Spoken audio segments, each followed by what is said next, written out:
Como é fácil, sem nós notarmos, consciente, a maioria das vezes inconscientemente, nós ficarmos condicionados a vícios, a padrões familiares adoecidos, doentes mesmo.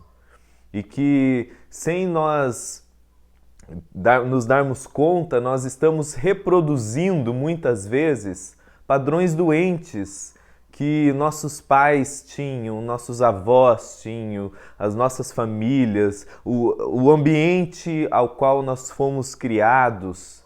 E entre tantas coisas que nós falamos, que nós meditamos juntos e que eu falei à luz do Evangelho, é que é importantíssimo você entender esse processo que muitas vezes você e eu podemos lutar e sofrer desses vícios, desses padrões e de condicionamentos doentes que nós carregamos, você entender isso não como um karma, não como uma maldição divina, porque eles são, de maneira geral, uma produção inconsciente da nossa alma, cheio de culpa, de medo, de insegurança, e que não apenas você precisa entender esses processos como essa produção inconsciente da sua alma, que faz muitas vezes você viver esses processos contra a sua própria existência.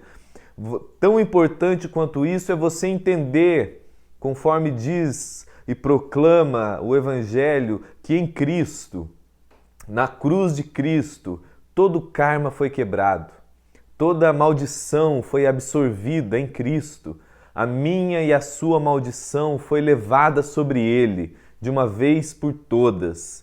Quando ele disse está pago, está consumado, é porque toda dívida, todo karma, toda maldição que existia sobre mim, sobre a sua família, sobre você, foi destruído. E não apenas isso, mas você passou a ser habitado pelo poder do Espírito Santo quando você creu em Cristo, quando você nasceu de novo. E eu gostaria de ir um pouco mais fundo nessas compreensões, porque não é novidade para muitos de vocês o quanto o ambiente que você cresceu, as figuras parentais que você teve, ou a ausência dessas figuras, as marcas que você recebeu, os traumas que você sofreu, tudo isso foram deixando marcas e reforçando esses condicionamentos que muitas vezes sem você admitir, quando você percebe, você está reproduzindo esses vícios, essas doenças, e que muitas vezes não são vícios, vamos dizer assim, socialmente imorais, como o alcoolismo, o crack, o vício da pessoa que trai o tempo todo,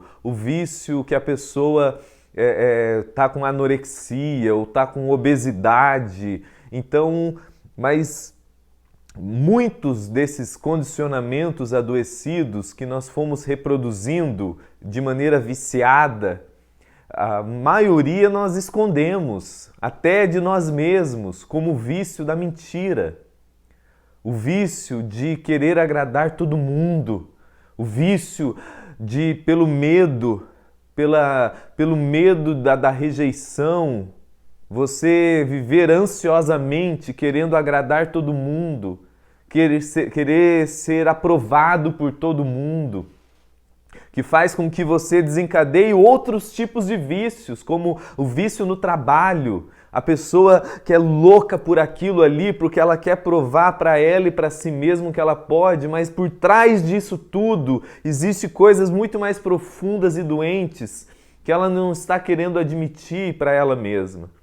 O vício, muitas vezes, de se sentir depressivo e mórbido, com uma interpretação deprimida da existência, onde a pessoa vai tendo um condicionamento mental da alma e de interpretar a vida tudo de maneira negativa.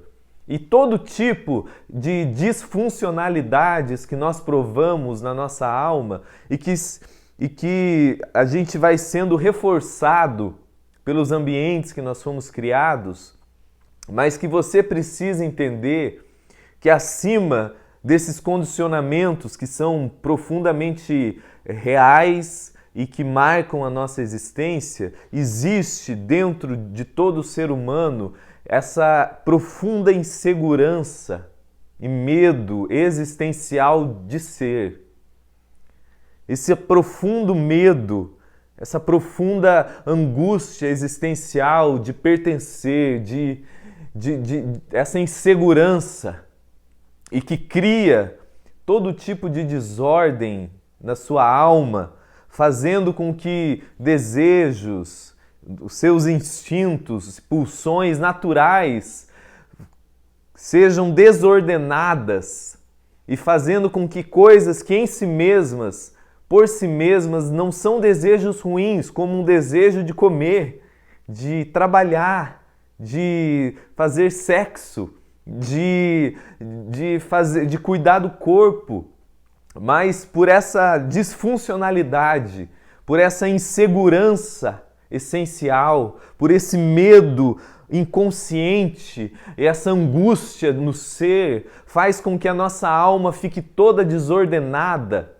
E com isso, você e eu muitas vezes buscamos inconscientemente coisas para aliviar essa tensão, para aliviar o seu medo, para aliviar a sua angústia, para aliviar essa insegurança, fazendo com que aquilo que de maneira autoenganada a gente busca como meio de trazer esse contentamento, a provisão para esse medo, a provisão para essa insegurança, como aquilo é falho, é passageiro, você começa a se viciar naquilo pelo processo curto, porém altamente viciante, de você, através da comida, da bebida, do sexo, da pornografia, do trabalho, da mentira,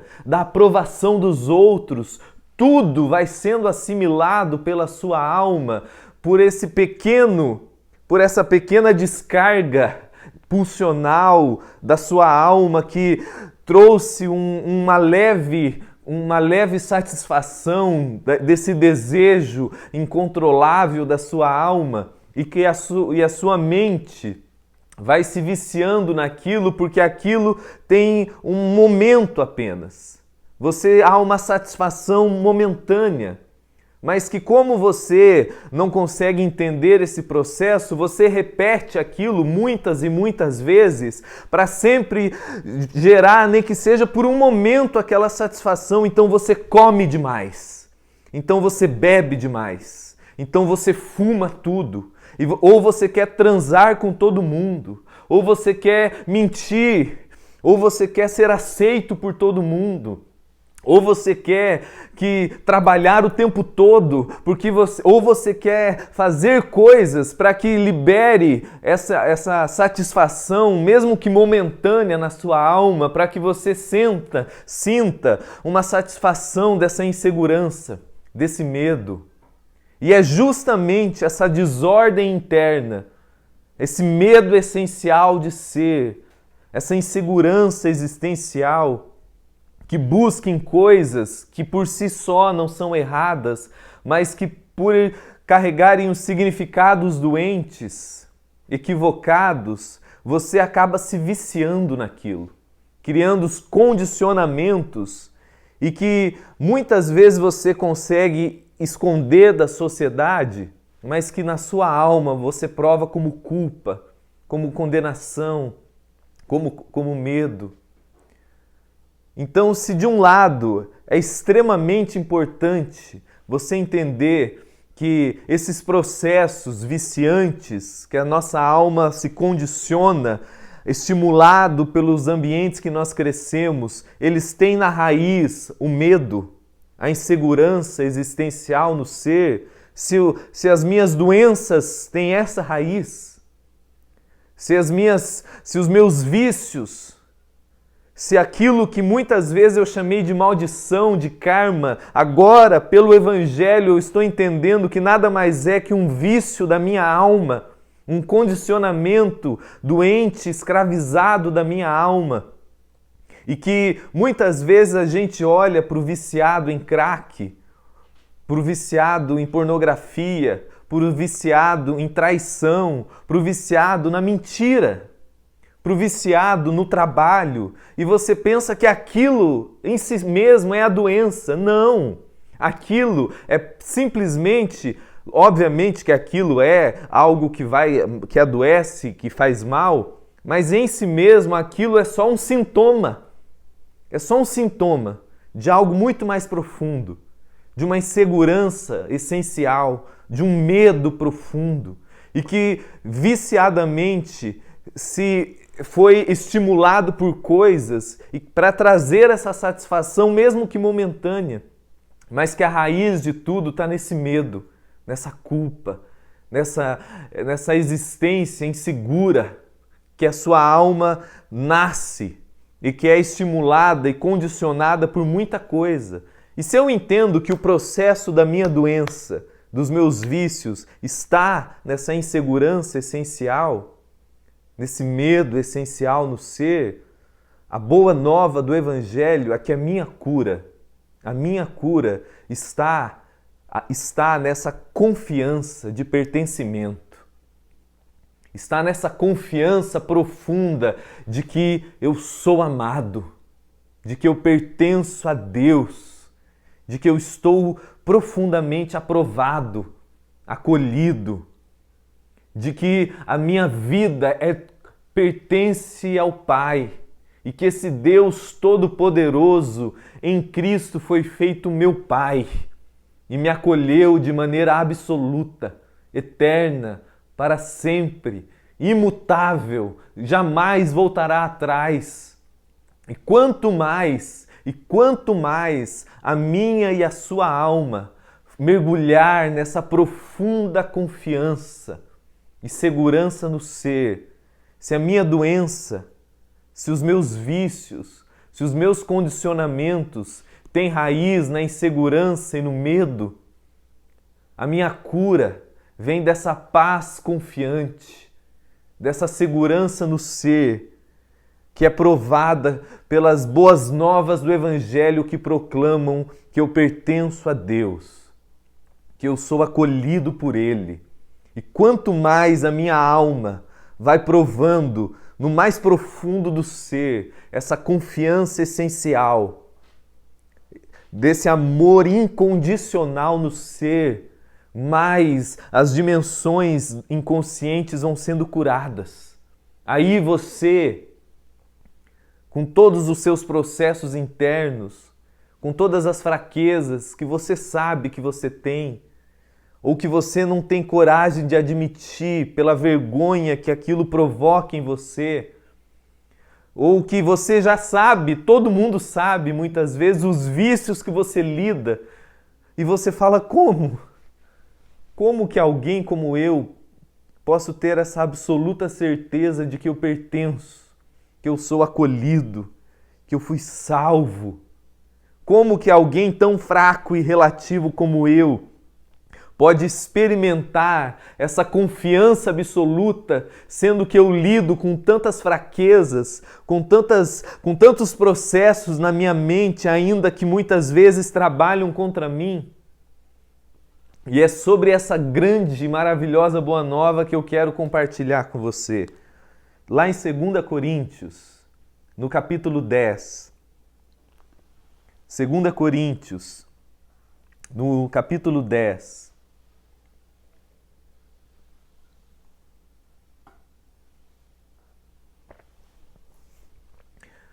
E por que muitas vezes para você e para mim é tão difícil, mesmo entendendo que algo te faz mal, mesmo entendendo que aquilo você já acordou para o processo e falou, isso me faz mal, isso está errado, esse padrão de pensamento está errado, isso é um vício horroroso, esse padrão da minha família que eu absorvi está errado.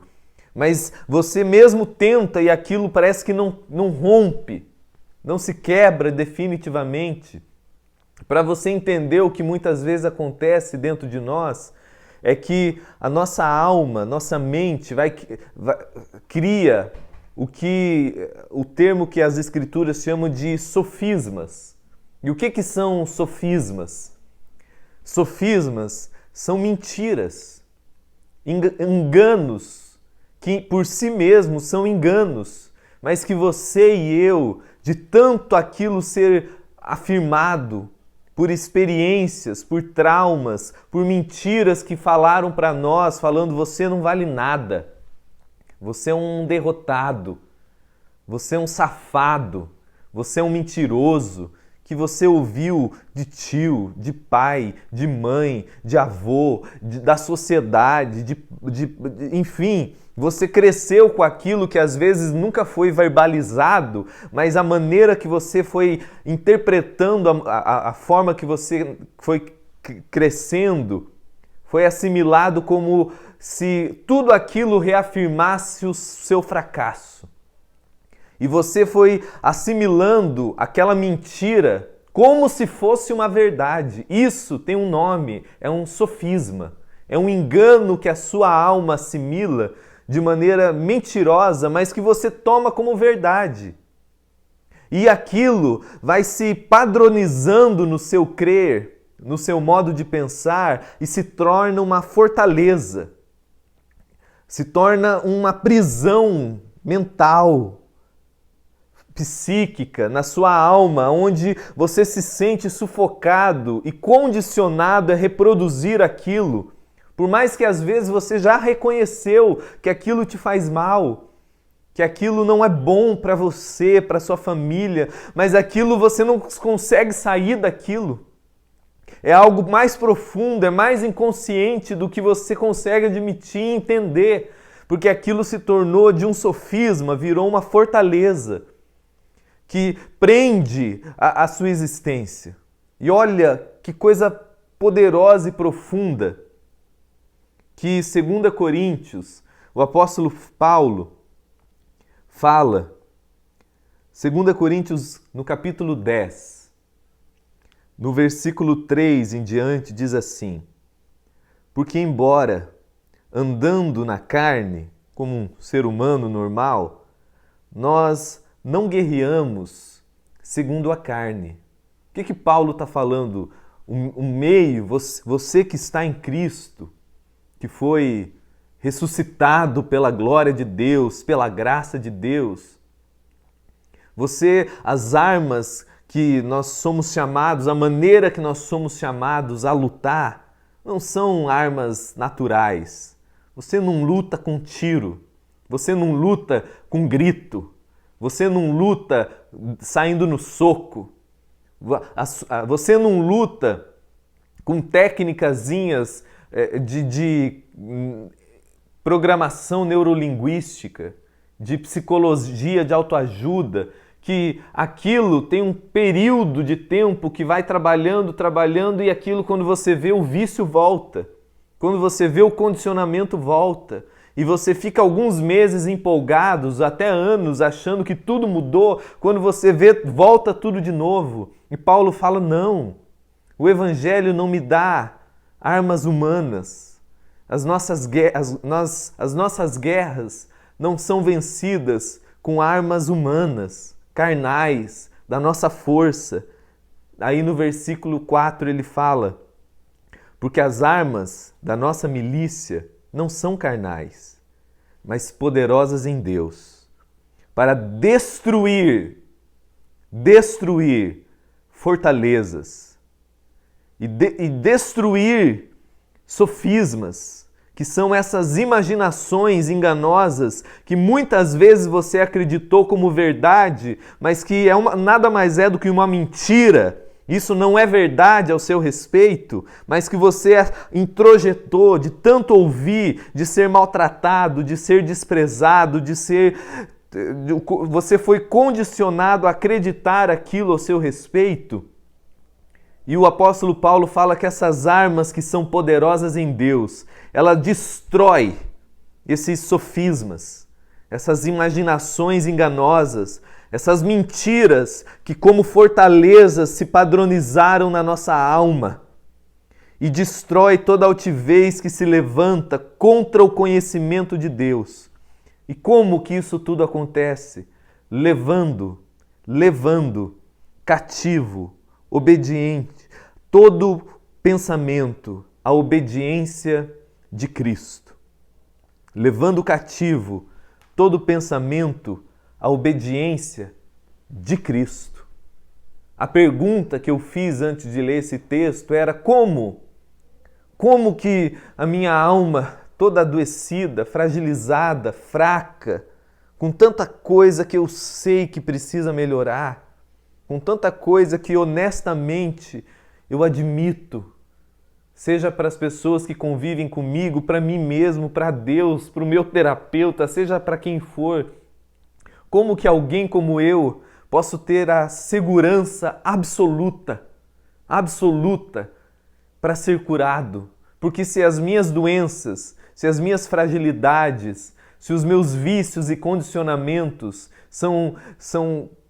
se desencadeiam dentro de mim por essa insegurança essencial, por esse medo essencial no ser e que, reforçado por tudo que eu experimentei, virou esses sofismas, essas fortalezas, como que eu posso experimentar essa confiança, sendo que eu ainda sei que eu sou relativo, eu sei que eu ainda lido com fraquezas, e a boa nova do Evangelho é que eu vou vencendo e tudo isso vai sendo destruído dentro de mim quando eu vou levando os meus pensamentos, não mais a minha própria perfeição, a minha própria fidelidade, a minha própria obediência, mas a obediência de Cristo, ao fato de que Cristo obedeceu por mim.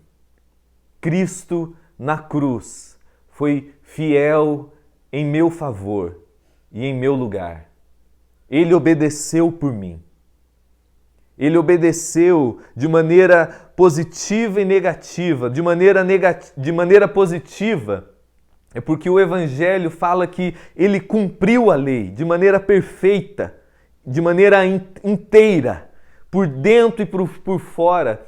Tudo aquilo que você e eu, pela fraqueza da nossa carne, nunca conseguiríamos, o texto fala que ele foi obediente, fiel até a morte. Ele fez tudo que a lei mandava. Tudo que você e eu não conseguiríamos. Tudo aquilo que a sua alma assimila e a sua consciência grita de que precisa ser feito. O Evangelho é a boa notícia que Cristo obedeceu no seu lugar, em seu favor, como o Cristo.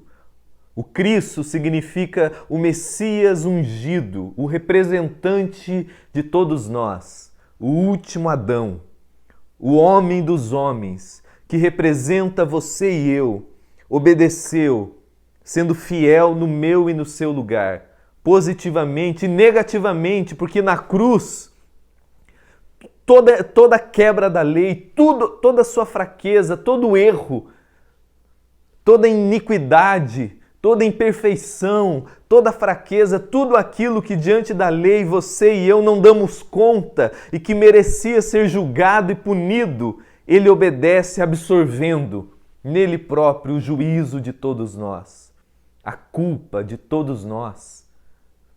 Por isso que Paulo fala assim, quanto mais você e eu levamos o nosso pensamento cativo à obediência, não minha, não sua, a fidelidade não minha e não sua, mas a obediência e a fidelidade de Cristo. Eu ainda tenho fraquezas, você ainda tem situações que ainda não foram todas quebradas, não todas vencidas de maneira prática, mas você não é uma surpresa para Deus. Deus não está com a mão na cabeça falando o que eu fiz quando eu chamei essa pessoa. E agora? que eu faço com esse vício dessa pessoa? A boa nova do Evangelho, que é essa proclamação de boas notícias, não é de que você e eu, que nós somos aceitos, perdoados, acolhidos, amados, seguros, que podemos desfrutar de uma segurança absoluta, concreta e eterna, porque você e eu somos perfeitos, obedecemos perfeitamente, somos fiéis perfeitamente. Não, é porque Cristo foi fiel no meu e no seu lugar. Cristo obedeceu no meu e no seu lugar. E é justamente a boa nova da obediência de Cristo, da fidelidade de Cristo, desse Messias, desse Deus encarnado entre os homens, que se tornou o Messias, o Cristo de Deus na terra, se tornando esse representante de uma nova humanidade e que obedece de maneira absoluta e perfeita, ao ponto de ir para a cruz e morrer no meu e no seu lugar, provando a minha e a sua morte, e que me é dado esse dom. Eu sou vestido da obediência de Cristo. O Evangelho é a boa notícia de que tudo que é negativo ao seu respeito foi removido, o pecado foi removido, a culpa foi removida, todos os vícios e fraquezas foi absorvida na cruz.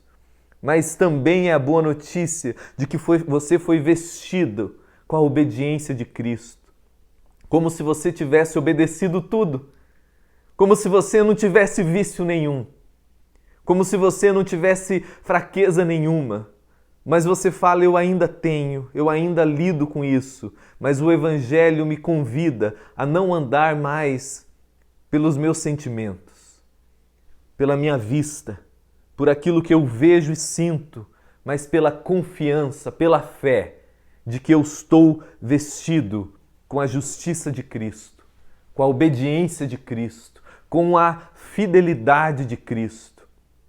O Evangelho é boa notícia de que você foi vestido com a fidelidade de Cristo. E por causa da fidelidade de Cristo, porque Ele foi fiel e obedeceu no meu e no seu lugar, de maneira integral e perfeita. Quanto mais você e eu vamos crendo nessa boa nova, o apóstolo Paulo, como boa notícia, fala que todos os sofismas, condicionamentos que a minha e a sua mente, a nossa alma ainda sofrem, como vícios que parece que nunca se quebram, Paulo fala que é justamente quando nós vamos confiando e levando nossa alma em obediência a isso, a essa confiança, porque Cristo obedeceu, esses sofismas vão sendo destruídos, essas fortalezas nas nossas almas vão sendo quebrados. Porque se todo vício, toda a escravidão da nossa alma vem dessa insegurança essencial, desse medo essencial no ser, a nossa cura, a nossa libertação profunda e existencial para o dia a dia vem de quanto mais a nossa alma experimenta uma confiança, uma segurança. A base da nossa libertação vem dessa segurança essencial. Que apesar da nossa relatividade, apesar das nossas fraquezas, apesar de você entender e perceber e não negar que há dimensões em você que ainda precisam ser mudadas, que você precisa melhorar, que você sabe que há situações em você que precisam ser alteradas, mas você confia que apesar dessas fraquezas, apesar de toda a relatividade, você foi vestido com a santidade de Cristo, com a fidelidade de Cristo. Você está no Messias, no Cristo de Deus. E por causa da obediência dele, da fidelidade dele, quanto mais a sua alma vai descansando. Ouça e creia nisso. Quanto mais a sua alma vai descansando, experimentando a segurança pacificada de se saber em Cristo, recebendo essa nova identidade como um filho de Deus, totalmente perdoado, aceito, amado, acolhido, altamente favorecido, profundamente amado. Mesmo com tanta fraqueza e relatividade no tempo e na história, você está assentado em Cristo nos lugares celestiais e você começa a enxergar-se à luz dessa verdade e agradecer a Deus, porque apesar de haver dimensões em você que precisam se alterar, você vai agradecendo e confiando e levando a sua mente, os seus pensamentos, os seus louvores, as suas meditações, as suas orações, os seus estudos bíblicos, tudo é levado não mais para si, não mais para a sua obediência, para a sua capacidade, para a sua fidelidade, mas para a confiança da fidelidade de Cristo em seu favor, que de maneira imutável e indestrutível e eterna foi fiel no seu lugar e em seu favor. E por causa da fidelidade dele, da obediência dele, você pode descansar, entrar no descanso da nova aliança, de se saber aceito, acolhido, revestido da justiça dele, da fidelidade dele, descansando na obediência dele, mesmo nos dias das suas fraquezas, onde você não nega, mas você confia que apesar de você, você permanece em Cristo, seguro, amado, santo, perdoado, justificado. E é nisso que a sua alma encontrará cada dia mais descanso. E quanto mais o seu coração descansar e experimentar essa segurança essencial, essa confiança essencial, mais o seu ser vai sendo curado. Mais você vai se vendo livre dessas amarras, dessas fortalezas, desses condicionamentos que muitas vezes se tornaram sofismas, enganos, e que você quando vê volta, mas quanto mais a sua alma se rende às boas novas da fidelidade de Jesus, do Messias, do Cristo de Deus, e que te colocou nessa aliança eterna, mais o seu coração descansa. E mais você vai percebendo um poder espiritual de viver em liberdade, não mais escravo de vícios, não mais escravo de condicionamentos. E é sobre isso que nós devemos cada dia mais meditar. E é sobre isso que eu quero orar com você. Isso não é um processo simples, simplório, não é da noite para o dia. Em Cristo, acabou. Você já está salvo, perdoado, seguro e de maneira eterna e absoluta. Mas a sua experiência, você sabe que nem sempre você experimenta essa liberdade toda. Mas o chamado do Evangelho é que nós venhamos crescer em confiança da liberdade que Ele conquistou. Não por aquilo que fazemos, não por aquilo que obedecemos, mas porque Ele foi fiel. Porque Ele obedeceu, porque Cristo obedeceu no meu e no seu lugar, você pode confiar de que nada te separa do amor de Deus. Você pode descansar de que a sua vida está oculta em Deus, conforme diz Colossenses 3:3. Você pode confiar e mergulhar cada dia mais na profundidade, na altura, na largura do amor de Deus que é inseparável ao seu respeito. E quanto mais a sua alma experimenta essa segurança essencial, mais os vícios vão perdendo a força, mais você se percebe livre, mais você se enxerga você tem uma nova percepção ao seu respeito, não de autoconfiança, porque não é baseado em você, mas de confiança. A cura não está na autoconfiança. A cura está na confiança. Confiança diz respeito ao que você faz, ao que você pode, ao que você conquista. E é isso que o máximo que esse mundo pode te oferecer, que as psicologias, que as terapias, que tudo isso, bem intencionado que possa ser, ainda é relativo, porque é baseado em você, no que você consegue, mas ainda é enganoso. porque a autoconfiança só gera ou soberba quando você faz tudo certo, ou inferioridade quando você erra. A proposta do Evangelho não é a autoconfiança, mas é a confiança do coração que confia e descansa, não em si, não na sua capacidade ou performance, mas na fidelidade e na obediência de Cristo em meu lugar e em meu favor, quando Ele obedeceu até o fim, até a morte e morte de cruz. E é nisso que a minha alma experimentará paz, confiança, segurança, e é isso fruto de toda a minha libertação.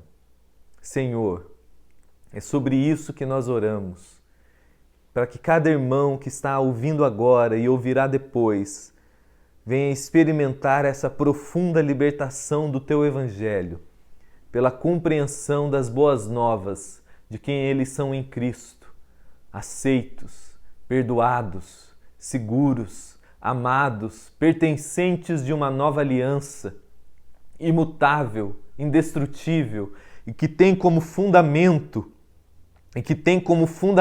não a minha fidelidade ou a minha obediência, mas a fidelidade do Messias, do Cristo de Deus, de Jesus, que obedeceu e foi fiel até o fim, em meu lugar, em meu favor, em nosso lugar, em nosso favor. Que nossa alma venha mergulhar nessa confiança, nessa segurança essencial, que lança fora todo medo, pela confiança desse amor que nos acolheu e que nos liberta, porque em Cristo, foi tudo consumado. Por isso nossa alma pode descansar.